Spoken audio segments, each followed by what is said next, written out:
Pues nada, buenas tardes. En primer lugar, muchas gracias por venir.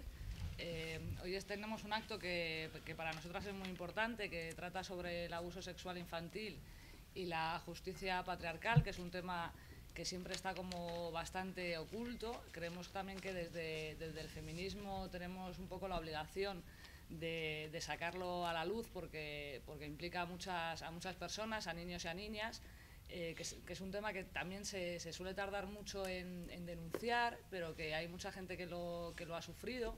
Se calcula que entre un 10 y un 20% de la población española ha sido abusada cuando era menor. Y luego la fragilidad, ¿no?, que tienen los niños y las niñas en el sistema judicial, que es un sistema judicial patriarcal, por la poca credibilidad que le dan a sus testimonios, y porque como luego además quien denuncia suele ser la madre o tutora, aunque haya habido un recurso del Consejo General del Poder Judicial, hay quienes siguen aplicando el síndrome de alienación parental para no creer a estos y a estas menores. Con lo cual creemos que es un tema que se debe tratar de los feminismos. En España no se ha abierto demasiado el debate, en otros países sí que llevan más tiempo debatiendo sobre este tema, y creemos importante que salga a la luz y hacer un debate amplio entre lo que son el sistema político y la gente que se dedica a la política, y también con las madres de los niños y las niñas. Entonces, para eso paso a presentar a las personas que están aquí, que la primera va a ser Beatriz Jimeno, que es diputada de la Asamblea de Madrid, es activista feminista y se dedica a temas de mujer y LGTBI en la Asamblea de Madrid. Después hablará Isa Serra, que también es diputada de la Asamblea de Madrid y es la responsable de infancia en esta institución. Luego hablará Pamela Palenciano, que todos conocéis, que es monologuista y humorista feminista. Y activista también. Y activista feminista, y nos acompaña ya en muchos actos, y siempre tiene desde el humor un arma, ¿no?, para sacar a la luz también temas de los que mucha gente no se atreve a hablar. María Naredo, que es jurista y especialista además de activista feminista, es especialista en derechos humanos y en abuso sexual infantil. Tenemos también a María Fernández, que es de Infancia Sin Miedo, y que nos va a contar un poco en primera persona, por así decirlo, las experiencias de las familias de niños y niñas que han sufrido este tema. Y luego tenemos a Cristina Fallarás, que la conocéis todo el mundo, también periodista y feminista, y que también nos está acompañando en muchos actos para hacer altavoz de estos temas que hay mucha gente que no habla, ¿no?, o que es importante tener altavoces así potentes. Entonces, en primer lugar, como os he dicho, va a hablar Beatriz Jimeno. Bueno, y yo voy a hacer una pequeña introducción porque somos muchas y tampoco quiero robar el tiempo. Simplemente decir que creo que es el momento que empecemos a descorrer el velo que esta sociedad ha echado sobre el abuso sexual en la infancia. Creo que estamos al comienzo de ser capaces de conceptualizarlo políticamente, igual que hemos hecho con las violencias contra las mujeres, ¿no? Y eso es un largo camino. Convivimos, Paloma ha dicho un 10, un 20%, hay cifras que hablan de más. Convivimos cotidianamente con el abuso sexual a los niños y a las niñas, y realmente esta sociedad no solo no hace nada todavía por denunciarlo, o hace muy poco, sino que es un tema que genera mucho malestar, incluso entre gente que se supone que no debería generar malestar, pero es un tema que no gusta. Podemos hacer un paralelismo cuando se empezaron a denunciar pues, violaciones conyugales, etcétera, que eran temas que estaban ahí siempre, pero que hasta que se conceptualizó políticamente, hubo un movimiento alrededor, etcétera, pues no se pudo combatir. En el caso de los niños y las niñas, pues con más dificultad, porque no van a hacer ellos un movimiento, tienen que confiar en los adultos, no siempre pueden confiar en los adultos a su alrededor, y normalmente además lo pueden denunciar pues muchos años después de cometido el abuso, ¿no? Pero hay muchas resistencias sociales, y podemos llamarlo así, yo lo llamaría así, en realidad es un privilegio masculino. Es un privilegio no solo por parte, tradicionalmente, los abusos sexuales a la infancia se han producido dentro de la familia por parte de miembros masculinos de la familia, pero también por parte de cualquier figura de autoridad, ya fuera los curas, los maestros, etcétera. Es decir, en realidad es un privilegio masculino que no todos los hombres, obviamente, ejercen, pero que sí muchos, ¿no? Y como tal privilegio, muy poco tocado, pues a veces, aunque no lo ejerzan, hay cierta disculpa o, bueno, ahí funciona la solidaridad masculina, etcétera. Luego, por otra parte, sigue habiendo una enorme resistencia social a considerar que estas cosas pueden pasar en la familia, ¿no? A mí, porque en el fondo también es romper la idea de la familia como lugar de, bueno, de paz, de cuidado, etcétera. Y eso, romperlo socialmente, aunque sepamos que no es así, desde luego las mujeres principalmente, ya sabemos, para nosotras tampoco era así, pero bueno, es una ruptura antropológica profunda, con algo que llevamos pensando pues prácticamente toda la vida.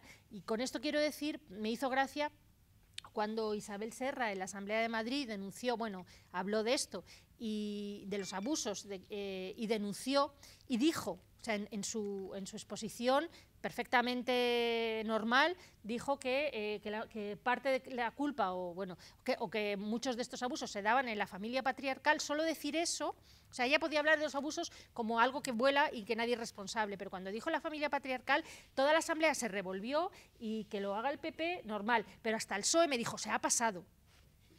¿Dónde quiere que sea? O sea, no se ha pasado nada, es en la familia patriarcal donde se dan estos abusos. Y luego al día siguiente me dijeron varias compañeras del PSOE, ayer tu compañera se pasó. O sea, es decir, todavía es muy fuerte decir eso, ¿no? Y todavía gente de izquierdas, o sea, podemos hablar del abuso sexual a los menores como que flota en el ambiente, como que unas personas malas lo cometen, pero no como algo sistémico que está ocurriendo en muchas familias, ¿no? Luego veremos que la justicia prácticamente, a lo mejor es muy fuerte decir esto, pero casi trabaja para taparlo. Viniendo para acá he buscado en Google casos de abusos sexuales, profesores, tal, y en el 80% han salido absueltos, ¿no? Es muy difícil de probar y, sobre todo, es muy difícil de probar porque no se cree, como a las mujeres, no se crea a los niños y a las niñas. Ya veremos luego que hay todo un sistema para desacreditar los testimonios de los niños y de las niñas. O sea, está montado para no creerles, ¿no? Y además de todo, muchas veces se denuncian, como he dicho, 20, 30 años después, con lo cual en España ha prescrito el delito. Y en este sentido, termino ya, quería comentar solo una cosa, ¿no? El otro día estuve en una charla, bueno, y coincidí, una charla en el máster de igualdad de San Sebastián, y coincidí con una feminista que se ocupa de temas deportivos y me comentó que la hipocresía tremenda de que en Estados Unidos hemos visto al entrenador a todas las víctimas que han pasado y que le han condenado, y ha salido aquí en las televisiones y todo el mundo pues ha dicho que qué horror, qué monstruo, y en parte eso está relacionado con el Me Too también, ¿no? Ha coincidido en el tiempo. Y, sin embargo, en España hay muchísimas denuncias de gimnastas españolas contra sus entrenadores. Y esta especialista en deporte me dijo varias gimnastas españolas que han denunciado a sus entrenadores. Y me contó que no han sido juzgados, no puedo mencionar el nombre porque me demandaría, pero que este entrenador, conocido por todas y por todos,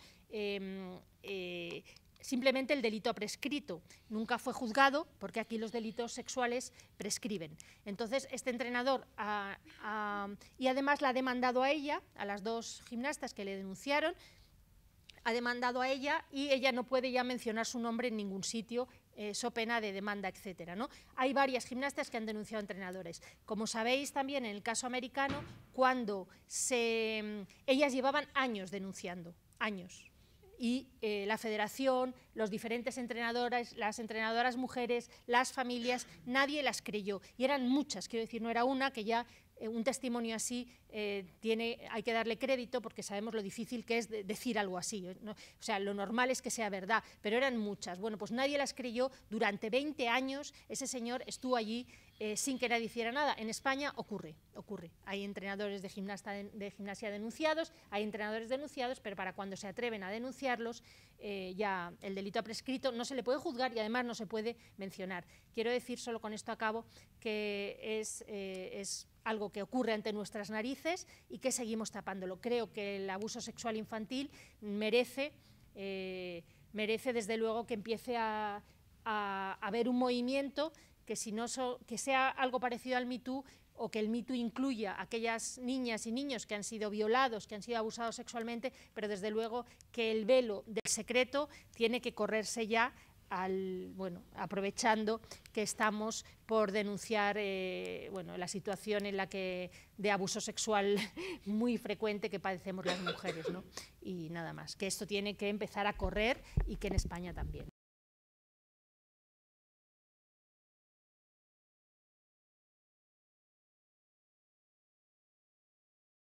Bueno, hola a todos y a todas. Bueno, yo voy a continuar un poco con lo que estaba comentando Beatriz. En primer lugar, ¿por qué hacemos este acto? O sea, yo creo que, siguiendo lo que estaba diciendo Beatriz, tiene que ver con precisamente romper el silencio y ese pacto de silencio que hay en torno al abuso sexual infantil, ¿no? Que yo creo que hay un tabú en esta sociedad que impide que se hable de una realidad que no son casos aislados, sino que es mucho más usual de lo que se cuenta que es, ¿no?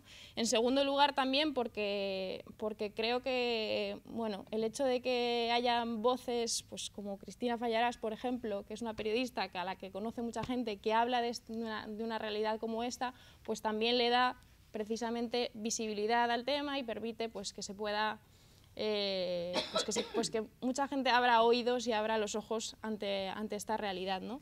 Y en tercer lugar también, porque creo que es el momento de hacerlo, porque siempre es el momento evidentemente y ya para mí ya era un tema con el que me había vinculado hace tiempo, pero es cierto que ahora mismo con el movimiento feminista como está, de fuerte, como está empujando y con un movimiento que ha habido como el de Me Too, que ha permitido que muchísimas mujeres destapen los abusos sexuales que han vivido, no tiene por qué ser durante la infancia, sino durante toda su vida, pues yo creo que hablar de lo que es el abuso sexual a la infancia y hablar de cuál es la respuesta que está habiendo por parte de la justicia, las instituciones y los poderes públicos a esta realidad, que es lo que desde mi punto de vista hace, en parte, que continúe siendo lo que es, pues nos parecía que era un tema fundamental hablar, ¿no?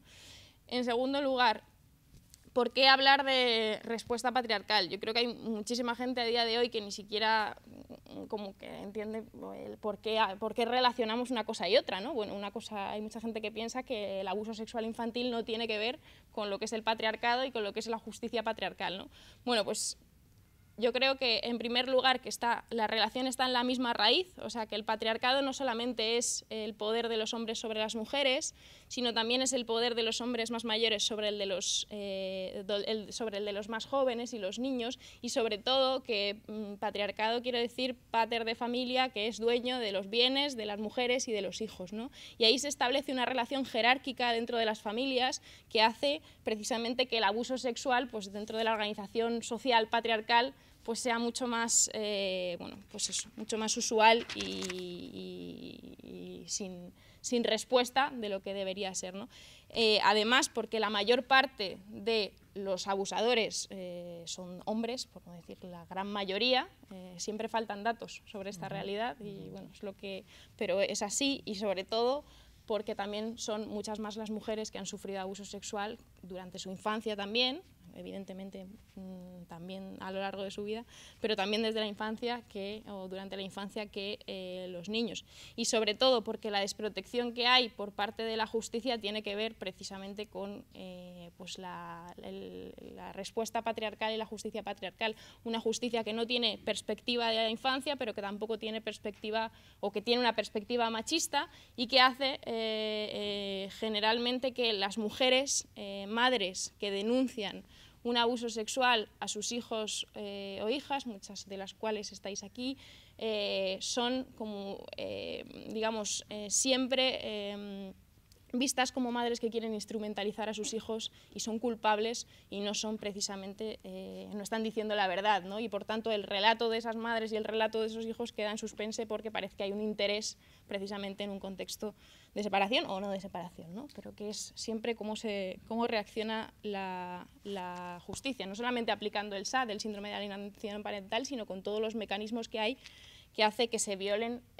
fundamentalmente los derechos de la infancia, como el derecho a la escucha, el derecho a que las opiniones sean tenidas en cuenta, cuando, por ejemplo, los equipos psicosociales pues, no están preparados para comprender lo que es un relato de un niño o niña, o cuando los servicios sociales no están preparados, o cuando un juez no está preparado para ello, ¿no? O no quiere estarlo, básicamente. Luego, insistir en que yo creo que no solamente es una cuestión del machismo, sino que es una cuestión que tiene que ver también con una sociedad en la que los niños y las niñas son vistos antes como un objeto de protección que como un sujeto de derechos, y eso hace que bajo el pretexto de protegerles muchas veces se violen sus derechos, y que esa protección sea en realidad una violación sistemática de los derechos de la infancia, ¿no? Luego, insistir en la cuestión de que precisamente no son casos aislados, que parece que faltan siempre datos precisamente por lo oculto que está esta realidad, pero que los informes, por ejemplo, en los que ha colaborado María, que han intentado buscar un poco datos para ver cuántas personas se ven afectadas por el abuso sexual durante su infancia, dice que, por ejemplo, el 23% de las mujeres lo han sufrido durante su infancia, ¿no? O sea, que es una realidad que está muy presente, ¿no? Y ya para acabar, también contaros un poco cómo me acerqué a esta realidad, o sea, por qué me interesé fundamentalmente yo concretamente como diputada por esta realidad, y que pone en evidencia precisamente cómo funciona la justicia, cómo funcionan las instituciones y cómo es esta realidad, ¿no? Lo hice porque unas madres de Infancia Libre se pusieron en contacto conmigo y me contaron la realidad que estaban viviendo. Y me contaron precisamente que había servicios sociales que las habían como recomendado no denunciar, ¿no? Esto, cuando te lo cuentan, claro, te quedas flipando, porque dices, vamos a ver, ¿cómo es posible que unos servicios sociales que tienen el objetivo de proteger a los niños y las niñas estén recomendando no denunciar, ¿no? Y el sentido de esa recomendación tiene que ver con que les digan, pueden que te quiten la custodia por denunciar. Y la realidad es que posteriormente, pues a muchas de esas madres les terminó sucediendo así, o si no les sucedió así, pues tuvieron represalias, digamos, por el hecho de poner esa denuncia, porque se saltaron el régimen de visitas, o por un montón de mecanismos que están ahí puestos para pues responder de esta forma como se responde, ¿no? Y precisamente, o sea, quiero decir, no voy a entrar a juzgar sobre lo que decían esos servicios sociales, sino precisamente mostraros como la evidencia de que al final sí que es así. Yo no digo que tengan que actuar los servicios sociales diciendo no denuncies, porque en verdad, desde mi punto de vista, se deja a un niño en una situación de vulnerabilidad tremenda, pero simplemente para mostrar lo que pasa, ¿no? Y simplemente para acabar, desde mi punto de vista, o sea, coincidiendo con lo que acaba Beatriz, yo creo que hay que dar una respuesta por parte del movimiento feminista, por parte de organizaciones sociales por los derechos humanos, por parte de las personas que estamos también en las instituciones, periodistas, profesionales. Yo creo que hay que dar una respuesta al abuso sexual, y que este es el momento, y como decía Beatriz, que un Me Too feminista un Me Too desde la infancia puede ayudarnos a destapar y a dar pasos para cambiar como la respuesta que hay social, que desde luego no es la que debería haber. Ya está.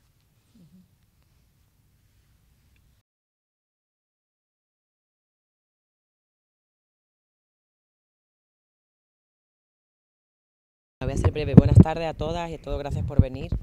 Gracias, Isa, por este currazo, a todas por estar aquí, que no es fácil hablar de esta historia porque es muy incómodo. Ya lo dijeron las feministas de los 60, no es una frase mía, Kate Miller lo abanderó, lo personal es político. Y por tanto, para poder abordar el tema del abuso sexual, creo que las víctimas son las que tienen que hablar, hacer política de esto. Bueno, aquí está Susana, está Fátima, como yo llegué a través de Fátima y de Celia de esta historia, porque tú sobreviviste al SAP, porque investigaste mucho tiempo. María, todas las de Infancia sin Miedo. Yo llego aquí a esta historia, bueno, ahora soy madre, pero llego porque reconozco una sociedad adultocéntrica, es decir, o sea, que en esta sociedad los adultos y las adultas, las criaturas molestan, incomodan, no me apetece hablar de esta historia porque los niños, nada. Entonces, yo creo que llego como activista feminista a revolverme las entrañas de ver que, aunque no sean mis criaturas, como le dije a Juana Rivas, se lo digo a ella, al final sus criaturas yo me hago responsable porque son parte de mi sociedad, y no puedo dejar el caso a Susana que luche por su hija, a María por sus hijos, o sea, sino asumirlo como propios, ¿no? Como unas criaturas de las que me toca hacer responsable porque vivo en esta sociedad. Como bien plantea Celia Garrido y Fátima con el tema de las denuncias, tú denuncias a tu expareja como marido, y tú de él te separas, ¿vale? Pero tus criaturas no se van a separar nunca del padre, porque como la justicia es patriarcal y es el padre per se, pues entonces no te puedes separar del padre. Y creo que esta sociedad pues no está preparada como para asumir todo lo que se está hablando. Creo que además las madres, como las criaturas, para poder llegar a hablar necesitan un acompañamiento, hay que acuerparlas para que puedan hablar, porque no es fácil. Y nos toca escuchar mucho y escuchar cosas muy desagradables. Entonces lo siento mucho, pero a mí se me revuelven las tripas de escuchar a Susana Guerrero, a Fátima cuando cuenta su historia, a María, a Begoña, a Raquel, se me revuelven, pero tengo que escuchar o no me queda de otra. Unos días me apetecerá hasta un punto, otros días, pero es que si no, ¿cómo arreglamos esto? ¿No? Si no escuchamos desde un lugar que sea una escucha profunda, no desde el vale, muy bien, pero es muy desagradable. Cuando empezamos las feministas a abanderar la lucha de la violencia machista, cuando Ana Orante la quemó el marido en la tele, que fue como, hostia, hasta aquí, no sé si la sociedad estamos esperando ahora que pase algo más, que ya están pasando las criaturas, para entonces abanderarlo como movimiento y abanderar la lucha, de que es que esto no puede quedar como que Juana se las ventile, que se va sola a Italia el 23, no podemos dejar a Susana que entre a la cárcel dentro de un mes, en fin, no podemos como sociedad pensar que ella se las ventile, que son sus criaturas y que entonces yo tengo lo mío y hago lo que puedo, sin una escucha más profunda y más propia. Pero, insisto, si somos adultocéntricos y adultocéntricas y las criaturas nos molestan, pues quizá a lo mejor tenemos que revisarnos eso, y yo creo que ya es un buen momento, y además confío mucho en que de verdad es un buen momento a nivel político, de que algo se va a destapar, de que algo puede ser muy fuerte y que también nosotras y desde la política nos preparemos para la respuesta. Es decir, porque los abusadores, los violadores también ya están respondiendo, entonces también tenemos que preparar desde la autodefensa feminista pues muchas cositas para poder responder, cuidarnos, cuidar a las criaturas, a las madres, para cuando se vengan historias pues estar listas, pues que no queda de otra. Pero bueno, en la parte positiva nos queda mucho, pero también ya está afuera, ya hemos abierto la vereda. Eso, gracias.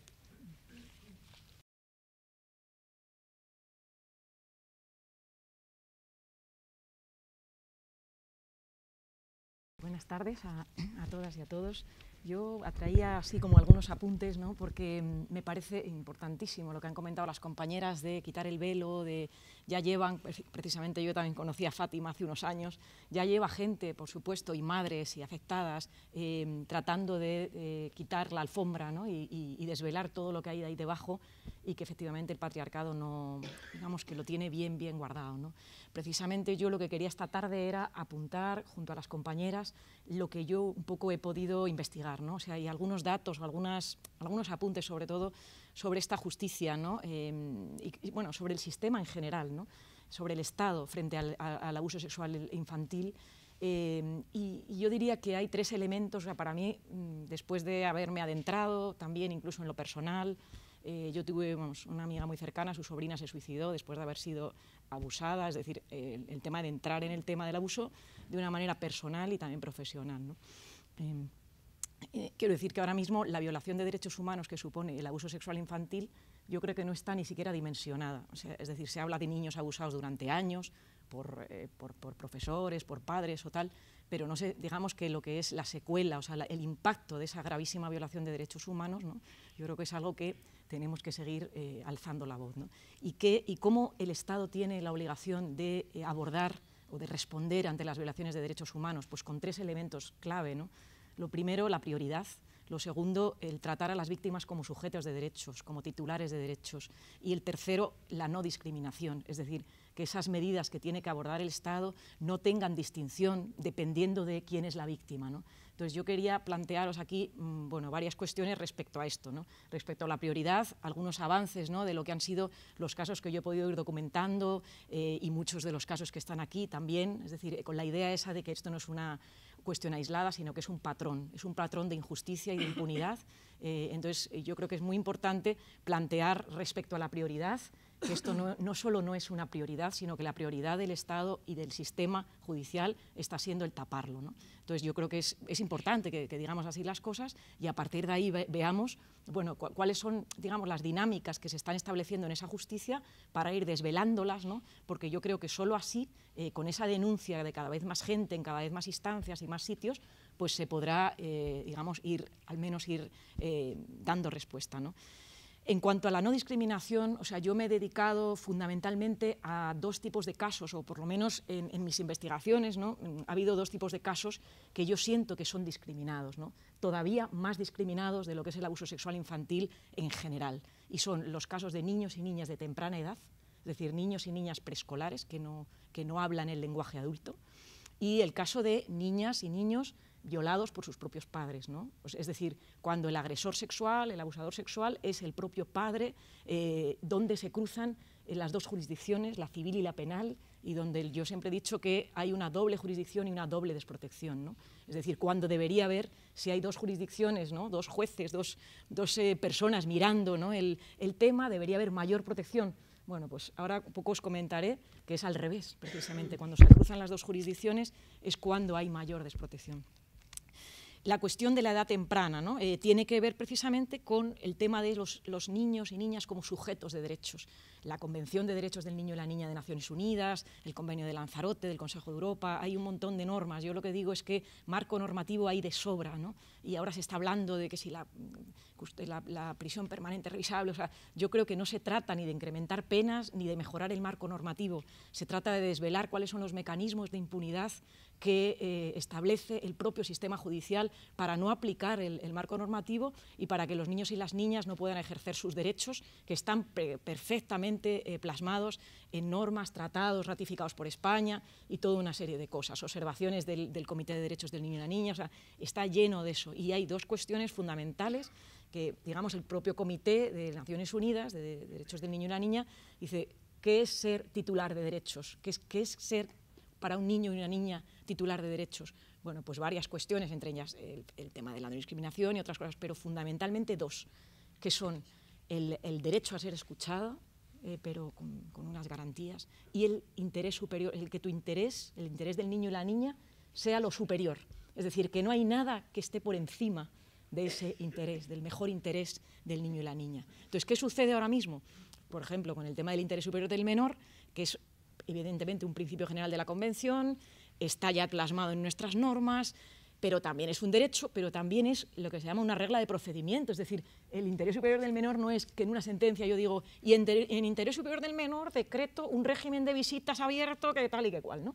Sino que el interés superior del menor es una regla de procedimiento y ahí está establecido desde el Consejo de Europa hasta la propia Naciones Unidas en una recomendación general, el hecho de que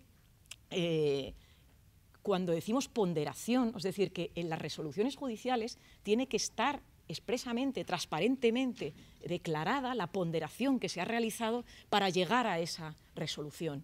Es decir, y ahí hay intereses en juego, hay intereses del niño y la niña, hay intereses del padre, hay intereses del abusador, hay intereses de presunto. O sea, quiero decir, ¿qué sucede? Que en el Estado español, o sea, en los juzgados, muy a menudo ni siquiera se menciona la ponderación, pero hay una ponderación oculta, hay una ponderación patriarcal detrás de todo eso, y cuando se habla de que el derecho absoluto del padre a relacionarse con el hijo o el derecho absoluto del hijo a relacionarse con el padre está por encima del derecho a la protección de un presunto delito de abusos, o sea, ahí estamos transformando lo relativo en absoluto y lo absoluto en relativo, ¿no? Es decir, estamos dando la vuelta a la ponderación que debería hacerse. Con lo cual, el tema del interés superior del menor, yo creo que es clave que pidamos en las sentencias, en las resoluciones, en los autos, que se explique, que se detalle y que de alguna manera se pueda desvelar qué es lo que está, porque realmente ahora mismo, bueno, pues eso, está todo debajo de la alfombra.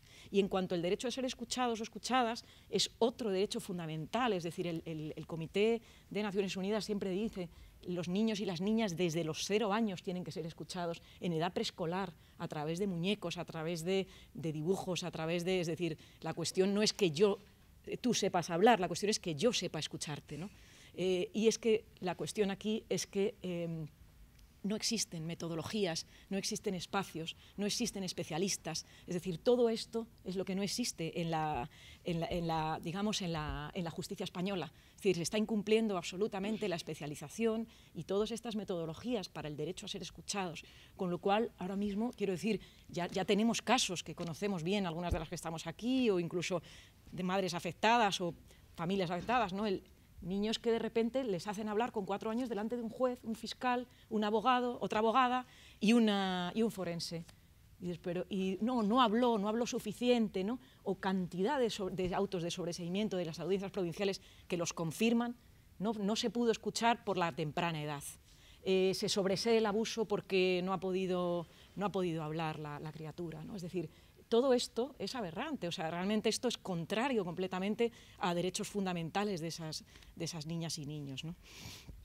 Bueno, algo tan clave con el tema de la falta de especialización, porque no hay especialización en ningún lado, pero es que en la fiscalía, ni siquiera hay una fiscalía de menores que es para los menores en desprotección, es decir, aquellos que están en situación de desamparo, que no tienen padre y madre que se hagan caso, pero cuando tu padre es tu violador, ¿quién se encarga de ti?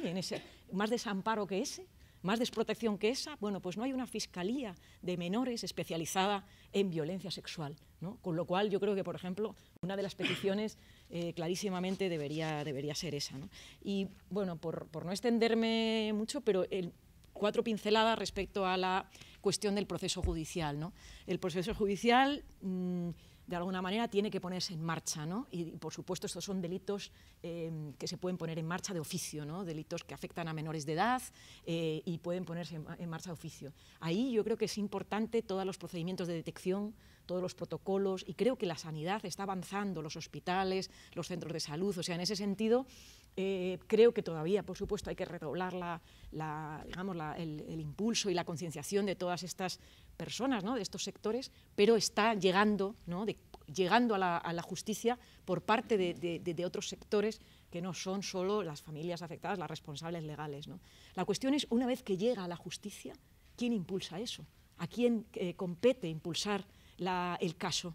Bueno, realmente el convenio la directiva de 2011 de la Unión Europea sobre abuso sexual infantil plantea clarísimamente que el impulso está a cargo del Estado, está a cargo de la justicia de oficio, y sin embargo aquí son las representantes legales. Una vez que un hospital ha puesto el grito en el cielo, ha puesto la denuncia, digamos, ¿quién? Bueno, pues aquí se personan, ¿no? Las madres o las familiares, quiero decir que aquí o alguien impulsa, o ni el juzgado de instrucción, ni la fiscalía, pero es más, yo he visto incluso un auto, que Fátima conoce también el caso, en el cual la propia representante legal proponía pruebas, y en el mismo auto que se deniegan las pruebas propuestas por la acusación particular, se declara o se decreta el sobreseimiento por falta de pruebas, ¿no?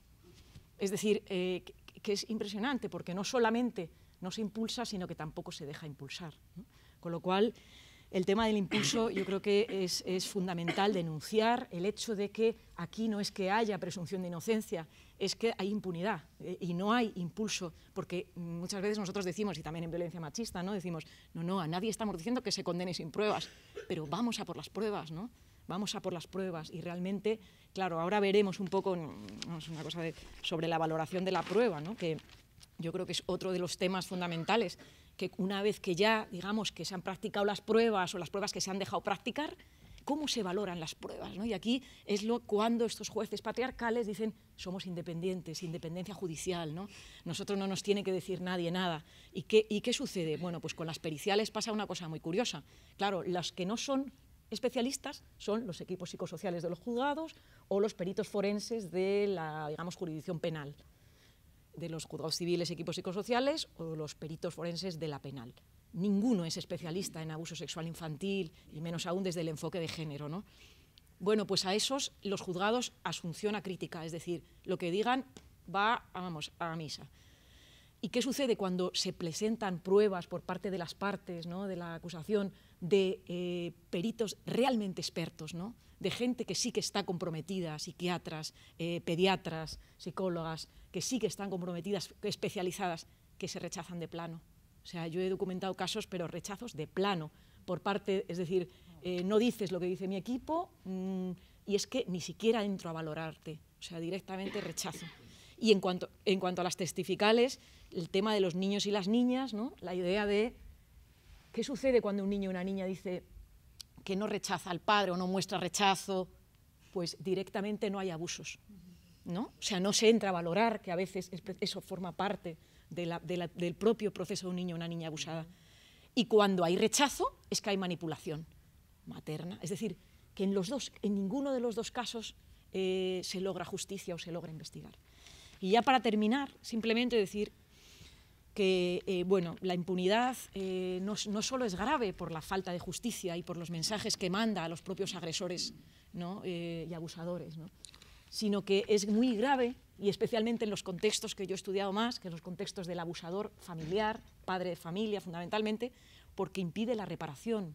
Si no hay justicia y hay impunidad, no hay garantías, digamos, las garantías de no repetición no existen, y se repite, y ahí es donde, de alguna manera, no podemos parar ese ciclo, ¿no? Con lo cual, lo que decía, simplemente la doble victimización de la doble jurisdicción, cuando de repente se sobresee el caso o se absuelve por falta de pruebas, casi siempre se sobresee por falta de pruebas también, es decir, no es que no haya cierto indicio, es que no hay suficiente. En los dos casos se reanudan las visitas, incluso guardas y custodias, es decir, como si esto no hubiera pasado, como si no existiera un 1% de posibilidades de que este señor sea un abusador, ¿no? Con lo cual, bueno, ya para terminar, decir que, bueno, que para mí aquí no estamos ante una falta de normas, no estamos ante una falta de penas, aquí estamos ante, digamos, las estrategias del patriarcado, falta de investigación, prejuicios e impunidad, y hay que denunciar todo esto.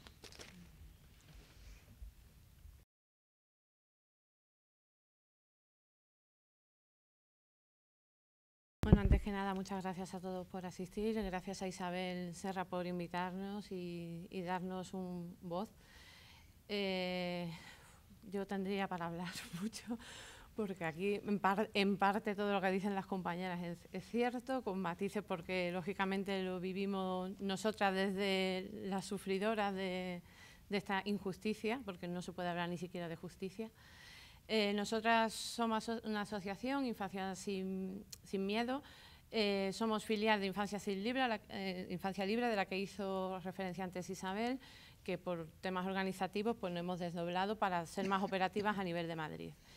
Esto claro que es un problema de la justicia patriarcal, principalmente porque en la asociación todas y cada una de las mamás hemos sido víctimas de violencia de género, unas con sentencia, otras sin ellas, y llegamos a la conclusión que seguimos siéndolo a través de nuestros hijos.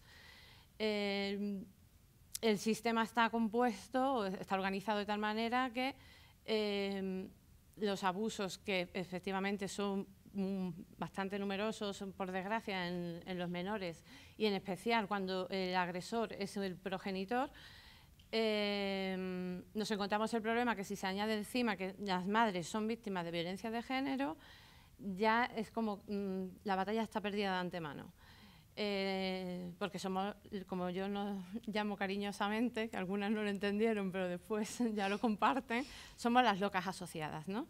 Estamos locas porque nos lo inventamos, solo tenemos sed de venganza, somos rencorosas, odiamos a nuestros agresores y instrumentalizamos, manipulamos, alienamos, y todos los términos que se puedan asimilar para no usar el síndrome de alienación parental es el que se nos atribuye a nosotras, con el fin de permitir que los agresores sexuales sigan pudiendo violar, abusar de nuestros hijos. No solo es un problema a nivel de las dos vertientes penal y civil, sino es un problema institucional y social.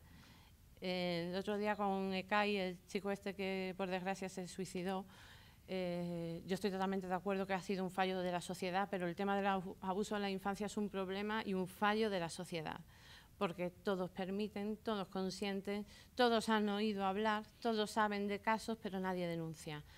Cuando quienes denuncian son las madres, automáticamente esos casos son prácticamente archivados de ipso facto, y más si detrás hay denuncias previas por violencia.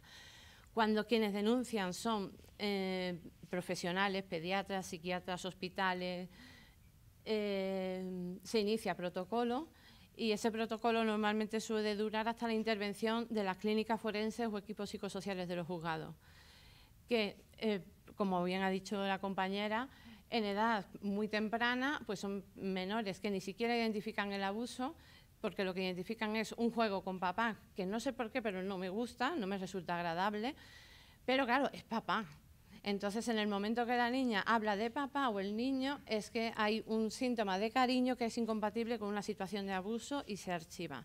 Cuando el menor es un poco ya más mayor, que es capaz de discernir ya más o menos que eso es una agresión y tal, entramos en el círculo de la madre le está alienando y este niño es que tiene la cabeza comida y se lo está inventando absolutamente todo, porque no es creíble, porque claro, un niño que está siendo abusado sexualmente, ¿cómo es posible que nadie lo haya detectado? En nuestros casos, además, son niños que desde que empezamos como víctimas, aunque deteste la palabra, de violencia de género, nos han hecho pasar por diversas instituciones, por no decir por todas.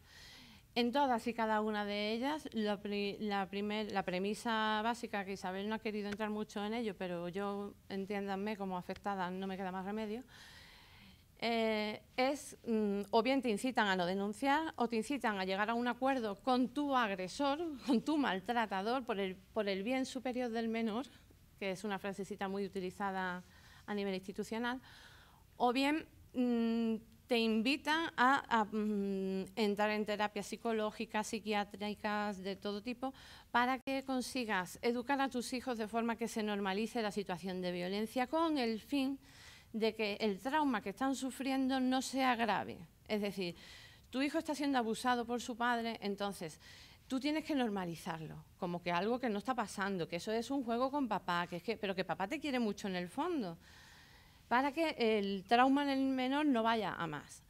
Cuando te rebelas contra esa situación, cuando empiezas a vivir en tu casa intentos de suicidio, empiezas a tener trastornos disociales, empiezas a tener déficit de atención, crisis de ansiedad, incluso problemas ya físicos en estos menores, y vas a especialistas de verdad, psiquiatras, médicos, ya no hay solución, ya no hay vuelta atrás, porque estos niños han estado ya de por sí, antes de llegar ni siquiera a nivel judicial, ya están revictimizados, han tenido que contar su historia 300.000 veces, ya se cierran en bloque a hablar, se niegan a la protección, con lo cual judicialmente pues, se nos echa todo el sistema encima a las madres.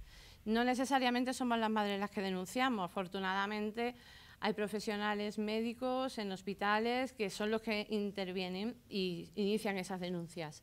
Aún así, llega un momento que el propio sistema determina que ese niño ha ido a un hospital porque su madre le ha llevado, por lo tanto, indirectamente es la madre la que está denunciando. Si ese abuso se llega a archivar, como pasa en el 70% de los casos que se archiva, deja la veda libre a que el agresor inicie acciones legales contra la progenitora por denuncia falsa o por cualquier cosa que se le pueda ocurrir, porque además suelen cruzarse las demandas en los juzgados, que ya entramos en un ciclo en el que menos proteger al menor cualquier cosa. Desde Fiscalía de Menores, no solo a los menores se atiende a los menores desamparados, sino que se atienden a los menores siempre y cuando sean agresores ellos. En cambio, a los menores que son víctimas, efectivamente, no existe ningún tipo de protección. Es cierto que te llaman, los ven, están con ellos, te dicen, les acompañamos a los tribunales, pero no podemos hacer nada. Cuando intervienen servicios sociales, nosotros no estamos autorizados para hacer nada. Cuando teníamos constancia de que socialmente todo el mundo que es conocedor de un acto delictivo está capacitado y de hecho es una obligación casi el hacerlo. Pues desde servicios sociales siempre se nos dice a todas y cada una de las familias que estamos en esta situación que ellos no están autorizados a hacer nada. Que como vía de escape, pues en muchos de los casos se propone un expediente de tutela, puesto que estos menores no están siendo creídos a nivel judicial, puesto que hay indicios de que se vaya a archivar la causa y encima esta mujer tiene un expediente de violencia de género detrás acumulado, lo mejor es que para protegerlo de las agresiones sexuales estos chicos pasen a estar en centros tutelados de dependientes de la Comunidad de Madrid, con el fin de protegerlo de su abusador. De nada sirven los informes psiquiátricos donde se determine que es una aberración hacer algo así, de nada sirve los informes donde se aseguran los intentos de suicidio de estos jóvenes, de nada sirven los partes de lesiones, de nada sirve nada de lo que se diga, porque todo está articulado a que es imposible de creer que un padre abuse de sus hijos.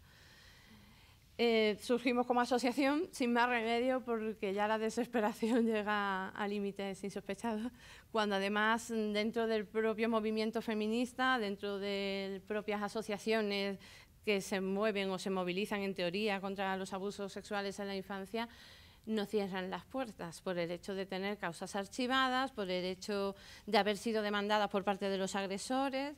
Nos encontramos problemas a nivel de los colegios de nuestros hijos, no pueden ser atendidos psicológicamente nuestros hijos, porque sin la firma del propio agresor no se les puede intervenir. En servicios sociales hay un servicio especializado en abusos sexuales que, si bien el trato deja mucho que desear con estos menores, están aproximadamente en una entrevista de unos 10 minutos y si el menor no habla ni cuenta absolutamente nada sobre los abusos, directamente dan carpetazo o directamente dan parte a la Fiscalía para que inicien de oficio contrademandas hacia la madre. A nivel de servicio de atención a la infancia, se realizan visitas compartidas, es decir, estos niños van a servicios sociales con su madre y con su padre o progenitor, porque el padre creo que le queda muy grande. Estos niños se sientan delante de su propio abusador con una psicóloga y una trabajadora social que instan al menor a que relate los abusos delante de su propio agresor. Los casos de niños, cada vez que asisten al Centro de Atención a la Infancia, que asisten a CIASI o a los equipos psicosociales y forenses que acaban siendo ingresados en alas de psiquiatría, eso sí que es realmente alarmante y de eso sí que no hay absolutamente ni un solo dato, porque no interesa que se sepan. Pero lo cierto es que todos estos menores están sometidos no solo ya a lo grave que pueden ser los abusos, entendiendo como abusos no solo las violaciones, porque es otro concepto que está muy desvirtuado a nivel social. Un abuso sexual no es simplemente una penetración, son tocamientos, incluso un beso, un abrazo, según con qué fin se vaya el individuo en cuestión hacia el menor, es un abuso sexual. Para mí es un abuso sexual todo aquello que alguien rechaza ya de por sí y te obligan a hacerlo, ¿no? Pero no sabemos ya ni cómo visibilizarlo porque, y lo siento también por la compañera periodista, pero desde los medios de comunicación también se nos cierran las puertas en ese sentido. Sí, me imagino que es porque no interesa. Porque hay mucho por detrás también, queremos creer, pero la realidad es que nadie nos tiene en cuenta, nadie escucha a nuestros hijos. Cuando se les escucha en las mal llamadas clínicas forenses, no se le hace ningún tipo de pericial, da igual los dibujos, da igual lo que hagan los menores, puesto que no se les tienen en cuenta, ni porque esos dibujos los pueden hacer coaccionados por la madre. Cuando se supone que tú vas a someter a tu hijo en un juicio a una pericial forense, no sé si hay algún forense o alguien especialista en la materia por aquí, hasta donde tengo yo entendido, una pericial forense pues conlleva una serie de test, una serie de procedimientos. Normalmente nunca suelen estar más de 15 minutos con los menores hablando y lejos de hablar lo que se hace es un interrogatorio cuya primera y última pregunta es: ¿lo que vienes a contarnos te ha dicho tu madre que no lo cuentes? ¿Todo esto te ha dicho mamá que lo cuentes así? Es como acaban, ¿no? Y durante el procedimiento, por más que intentamos pedir las grabaciones de esas periciales forenses para hacer contrainformes, que se nos niegan. Ni siquiera los juzgados hacen caso a nuestras solicitudes de las grabaciones y tengo compañeras que llevan ya más de 8 años intentando conseguirlas, lo cual nos lleva muchas veces a pensar que ni siquiera existen. Pero afortunadamente ya tenemos instrumentos y mecanismos que hemos conseguido saber lo que pasa dentro de las clínicas forenses. Y exactamente lo que pasa es un interrogatorio brutal en el que al menor se le pone contra la espada a la pared, se le empieza a decir frases como exactamente qué es lo que te hace tu padre, cuéntame detalladamente cómo te toca, de qué manera, pero qué día y qué hora exactamente, porque claro, entenderás que nosotras nunca nos han tocado, entonces no sabemos exactamente a lo que tú te refieres. Cuando te ponen películas pornográficas, ¿a qué te refieres con películas pornográficas? Cuando el menor en ningún momento sabe ni lo que significa pornográfico. Simplemente cuenta que papá le pone vídeos donde salen chicas y chicos desnudos haciendo... Pero es que, a ver, esa idea es muy rara, muy extraña, es que eso no nos queda claro. Todas las causas son finalmente archivadas, salvo que haya penetración o haya desgarros en las partes nobles de los menores, precisamente porque sus testimonios no son creíbles. No son creíbles porque estos menores cuando llegan, y me estoy alargando demasiado, lo sé, pero perdonadme, cuando llegan a la sede judicial han pasado ya por diversas instituciones, han tenido que contar su testimonio 27 veces, han tenido que ir a comisaría a declarar que declaran a solas con la policía, aunque es ilegal, y aunque se recoja en los atestados policiales que ha sido en presencia de la madre, no es en presencia de la madre, porque en presencia de la madre la mayoría de los menores ni hablan. Se les somete a interrogatorios de entre 4 y 6 horas en sede policial, supuestamente en brigadas que son especialistas en familia, con la consecuencia de que conforme sales de comisaría te tienes que ir a urgencias, claro, a llevar a tu hijo. Entonces es un círculo de, no sabemos ya si es una maraña organizativa o no sabemos ya una conspiración o cómo se puede denominar a esto, pero lógicamente sí que es un sistema patriarcal bastante poderoso, bastante potente y que está muy bien orquestado para que estos menores sigan siendo abusados por parte de sus progenitores y a su vez estos agresores sigan siendo maltratadores de las madres, que al fin y al cabo cuando nosotras hemos sido afortunadas de salir, es como la contestación a, vale, te has ido, pues ahora vas a sufrir lo que no me has dejado terminar de hacerte sufrir, ¿no? Y sí, desde luego, un maltratador jamás puede ser un buen padre, un pederasta menos aún.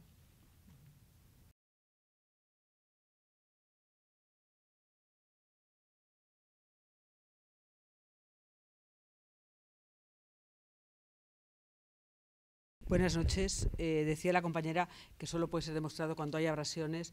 Cuando hay abrasiones, alguna vez tampoco puede ser demostrado, porque yo conozco un caso muy cercano y muy querido en el que la niña no solo tenía abrasiones, sino que tenía severas lesiones en la vulva y en el ano, y la jueza decretó que eran compatibles con la caída de un columpio sin ropa interior. En cualquier caso, sigo. Yo hoy he publicado un artículo en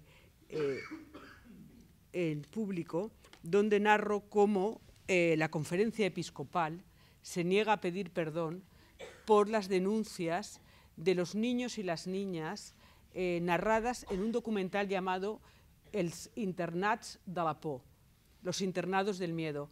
Les conmino a verlo porque allí mujeres y hombres ya adultos cuentan, yo pongo el ejemplo de cómo las niñas, las monjas, les frotaban ortigas en la vulva por las noches si se hacían pis, y cómo la preparación a la comunión era tragar el semen de los curas. Esto contado por mujeres y hombres absolutamente rotos de los internados franquistas. No cuento esto como un ejemplo, cuento esto como una razón básica.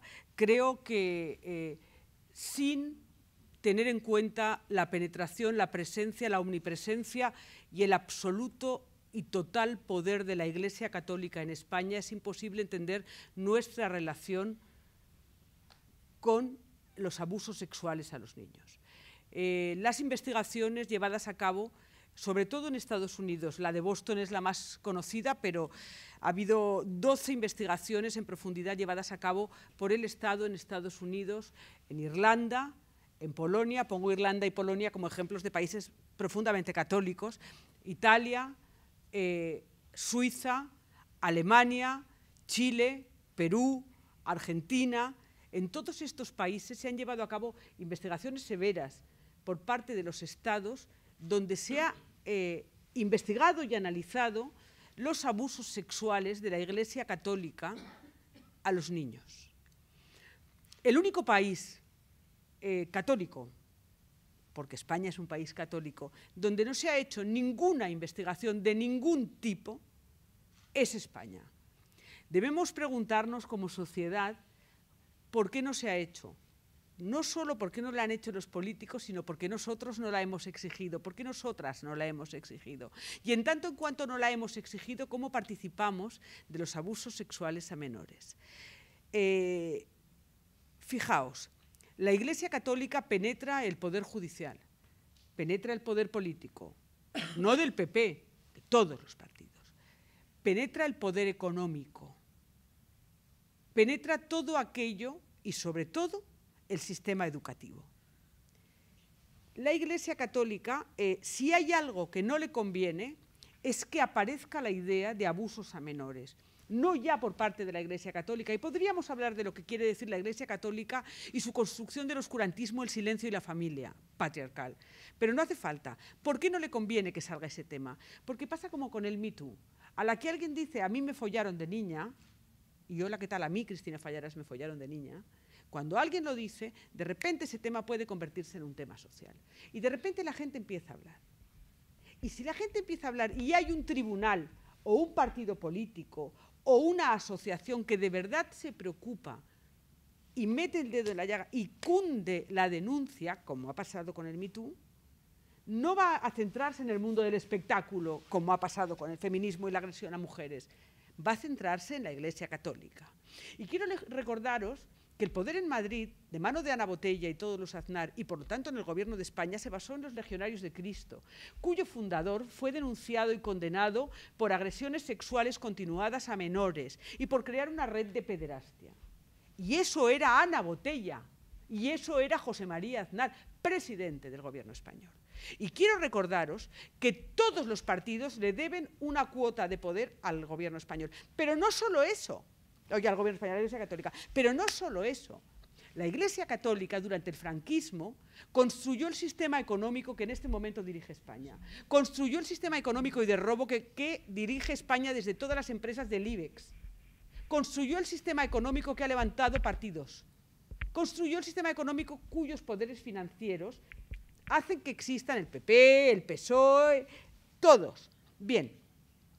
Esa construcción que deviene, que pertenece a la Iglesia Católica, porque cuando ellos te dan la parte económica, te dan el poder y por lo tanto tú les debes pleitesía, van a hacer imposible que en España se haga un juicio básico y saludable, como el que se ha hecho, insisto, Estados Unidos, Polonia, Irlanda. Es que para mí uno de los ejemplos palmarios es el de Irlanda. Irlanda es un país profundamente católico, es un país no especialmente dispuesto a idear violencias y, sin embargo, su análisis y su denuncia de los abusos a la infancia llevados a cabo por la Iglesia Católica ha sido ejemplar. Bueno, ejemplar hasta donde ha llegado, pero sí que ha servido de ejemplo. ¿Os acordáis de las lavanderas? ¿Os acordáis? Hay varios ejemplos. Bien, ¿cómo puede suceder que en España no hayamos pasado por un mínimo análisis los abusos sexuales de la Iglesia Católica a los críos y crías de este país? ¿Cómo puede suceder que en un país donde ha habido una dictadura católica, porque no era otra cosa, no es cierto, no era una dictadura militar, era una dictadura hecha para el robo y construida sobre la Iglesia Católica? 40 años. Esos 40 años están trufados de violencia sexual a niños y niñas, de los cuales una parte grande murió, pero los que quedan son capaces de contarlo. Y nadie ha sido capaz de llevar a juicio a aquellos que los perpetraron. Ni siquiera cuando los medios de comunicación hemos denunciado, como en els internats de la por, llevado a cabo por Armengol y Belli, un documento extraordinario, lo podéis ver en Internet libre de derechos. ¿Cómo no nos hemos pronunciado para ello? Pero tú preguntabas además por qué los medios de comunicación se callan, porque los medios de comunicación están participados por el mismo sistema económico y financiero que los partidos políticos. Sistema económico y financiero penetrado y construido sobre el expolio llevado a cabo por la Iglesia Católica en el franquismo. Bien, o entendemos esto, o no seremos capaces como sociedad de comprender por qué España es uno de los países donde más se silencia el abuso a la infancia. Los hechos puntuales, como os cuento, la muchacha, no, la niña, que con 3 años decía, es que papá me hace pis en la tripa. Y la jueza decidió que tenía unas abrasiones porque se había caído de un columpio. Ese sistema viene de algún sitio y nosotros como sociedad, nosotras como sociedad, en silencio, cuando hay pequeñas denuncias y cuando no participamos de la denuncia y cuando no reclamamos una investigación como ha habido en la inmensa mayoría de los países penetrados por la Iglesia Católica, tenemos que mirarnos a la cara y preguntarnos cuál es nuestro papel. Y desde el feminismo, desde mi punto de vista, desde el feminismo es imprescindible. ¿Por qué? porque el patriarcado es consumo. Y hemos permitido que en España, no tengo ni idea en los demás países porque estoy hablando de España y quería centrarme aquí, hemos permitido que el patriarcado, que es capitalismo y por lo tanto consumo, que convierta a los niños en objetos de consumo.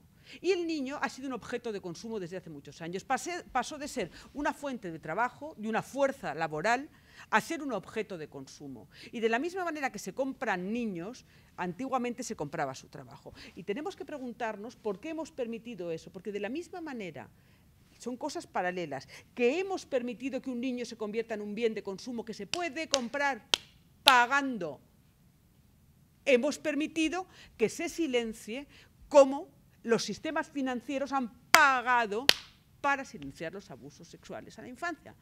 Insisto, no lo veréis en muchos medios de comunicación, pero no es cierto que no haya salido. Als internats de la por, als nens del franquisme, mira, casualmente son todos catalanes, ¿qué vamos a hacerle? Hay varios documentales que sí analizan o que al menos ofrecen los testimonios de las víctimas. Os aseguro que son insoportables. Es decir, yo als internats de la por me lo he tenido que ver en 2 veces, ya lo había visto, experimentos psiquiátricos, eyaculaciones, penetraciones, heridas infligidas, sometimiento, frío, dolor, muerte.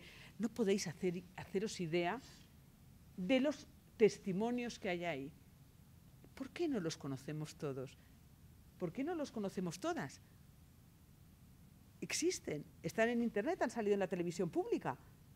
¿Me explico? Es decir, ojo, porque la Iglesia, la autoridad, entre comillas, moral de la sociedad española es la Iglesia católica. La autoridad, entre comillas, judicial de la sociedad española es la Iglesia católica. La autoridad política, la autoridad financiera, la autoridad económica de la sociedad española sigue siendo la Iglesia católica. Y si hay algo que la Iglesia católica no permitirá en España jamás, es que se analice y se estudie y salga a la luz el abuso infantil. Porque si sale a la luz el abuso infantil, el abuso sexual infantil en España, la Iglesia católica, desde sus más básicas columnas, se derrumba a lo bestia, porque no ha habido un sitio parecido.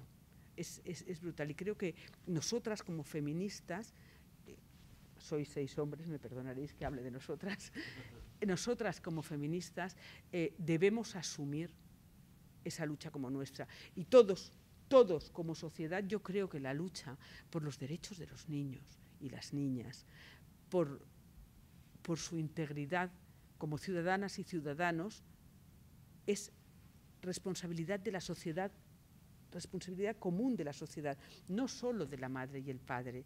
De la misma forma que la educación es responsabilidad de la sociedad, no solo de la madre y el padre. Y creo que en España nos han hurtado esa responsabilidad social y no creo que sea un hurto inocente. Y nada, yo simplemente, hay que cerrar ya, entonces nada, simplemente agradecer que hayáis venido y agradecer a quienes habéis hablado, agradecer a las personas que os habéis desplazado hasta venir para venir hasta aquí, porque creo que realmente, aunque parece que los pasos son muy lentos, se pueden dar pasos si conseguimos que se hable poco a poco de lo que es esta realidad y conseguimos romper con algunos de los tabús o el tabú que hay frente a esto y sobre todo pues crear eso, pues redes y alianzas para que podamos combatirlo juntas, con profesionales, con periodistas, con gente que está en las instituciones, con las personas que más lo sufren y eso, así que nada, que muchas gracias y gracias a todas. Muchas gracias.